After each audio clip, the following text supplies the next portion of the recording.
Hi மக்களே, நான் இன்றைக்கி ஹாட் டாபிக் எடுத்திருக்கேன் கிரிக்கெட்டை.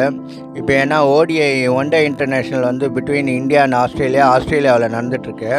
இதில் வந்து பார்த்திங்கன்னா இவங்க வந்து ரோஹித் சர்மாவையும் விராட் கோலியும் எல்லாம் விமர்சனம் போட்டு தள்ளிட்டாங்க.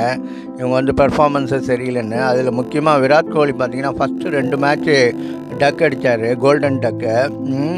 அடுத்தது பார்த்திங்கன்னா ரோஹித் சர்மா பார்த்திங்கன்னா ஓரளவுக்கு பெர்ஃபார்மன்ஸ் கன்சிஸ்டன்ஸாக கொடுத்துட்ருக்காரு. இப்போ 3rd மேட்ச்சில் பார்த்திங்கன்னா அவர் வந்து 122 சம்திங் அடிச்சிருக்காரு. பார்த்திங்கன்னா 122 அடிச்சிருக்காரு.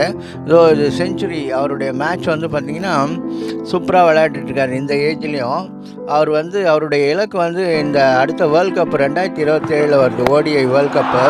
ஸோ அதுதான் அவருடைய இலக்கு. அதனால தான் அவருடைய பெர்ஃபார்மன்ஸ் பார்த்திங்கன்னா அபரிதமாக இருக்குது மற்ற பிளேயர்ஸோட. இந்த ஏஜில் கூட அவர் அந்த இலக்கை அடையணுன்றதுக்காக ரொம்ப பாடுபடுறாரு. அவருக்கு ஒரு வாழ்த்து சொல்லலாம் எல்லோரும். பாய்.